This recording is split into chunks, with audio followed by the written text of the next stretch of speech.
जय माता दी दोस्तों, आप सभी का मेरे चैनल भक्ति रस में स्वागत है। नवरात्रि का दिन चल रहा है। नवमी तिथि और विजयदशमी दशहरे की हार्दिक शुभकामनाएं। दोस्तों, हमने माता रानी के 9 दिन खूब पूजा पाठ की है। अब है दिन माता रानी के विसर्जन का। हमने जो घर में कलश स्थापना की है, ज्वारे उगाए हैं, उसका विसर्जन कब करना है और दशहरा किस तारीख को कब मनाया जाएगा, आज इस वीडियो में हम बात करेंगे। तो वीडियो को अंत तक बने रहे। जिन लोगों ने नवरात्रि में अपने घर में कलश स्थापना की है या अखंड जोत जलाई है, ज्वारे बुए हैं, उन लोगों को विसर्जन 10वीं तिथि में करना चाहिए। ध्यान रहे कि हमें ये काम भक्ति भाव और श्रद्धा और नियम के साथ करें। माता की चौकी या कलश की स्थापना जितनी श्रद्धा भाव से करी थी, नियम से करी थी, उसी प्रकार हम माता की चौकी में ज्वारे और कलश का विसर्जन उतनी ही श्रद्धा भाव और नियम के साथ करेंगे। और जिन लोगों ने माँ दुर्गा की मिट्टी की प्रतिमा घर में स्थापित की है, तो वे दुर्गा विसर्जन भी शुभ मुहूर्त में ही करेंगे। आप सब माता का जयकारा बोलते हुए कलश हटाएंगे। कलश पे रखा हुआ नारियल, फूल, माला या कोई भी माँ पे चढ़ाई हुई सामान, उसे माता के जयकारा लगाते हुए आराम से उठाएंगे।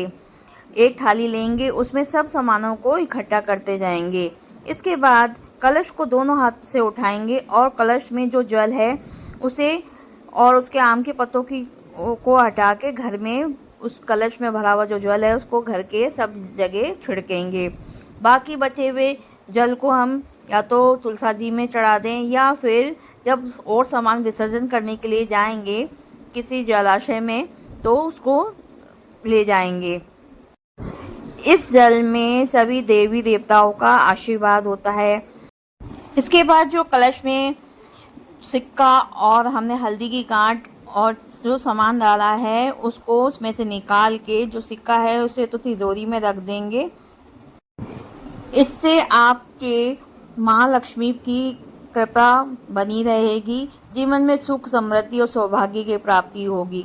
माँ दुर्गा का अधिकांश व्रत विसर्जन के बाद ही, नवरात्रि व्रत का पालन करने के बाद ही होता है। सुबह या दोपहर में माँ दुर्गा का विसर्जन किसी नदी या तालाब में करते हैं। विसर्जन से पहले देवी का पूजन करना जरूरी होता है। जब आप माँ को विसर्जन करने के लिए ले जाए, उनकी सामग्री ले जाए, तो उससे पहले माता जी की आप पूजन करें। विसर्जन के बाद में ऐसी कामना करते हुए सुख समृद्धि की कामना करें। साथ ही दोबारा माँ दुर्गा को अपने घर पधारने की उनसे कामना करें। जो ज्वारे हमने बोए हैं उसको परिवार में बांट देते हैं। दशहरा की जब हम पूजा करते हैं तो उस ज्वारों को पूजन में लेते हैं, दशहरा की पूजन में, और पूजन में सभी ज्वारों को घर के परिवार के लोगों को बांट देते हैं। बाकी की जो ज्वारे पूजा दशहरा की पूजा करने के बाद में जो बचते हैं उनको ज्वारों को जलाशय में है प्रवाहित कर देते हैं। कलश में रखे नारियल और अन्य पूजन सामग्री को भी जल में ही प्रभावित करेंगे। जो हम चौकी पे जो लाल कपड़ा वस्त्र वगैरह बिछाते हैं वह सब उसी में ही सब पूजा सामग्री रख के उसको जलाशय में अच्छे पवित्र जगह पे प्रवाहित कर देते हैं। अखंड जोत में जो बंधा हुआ कलावा होता है उसे भी हम धीरे से निकाल के उसको भी ही सब जो हम सामग्री प्रवाहित करने जा रहे हैं उसी में ही डाल देंगे।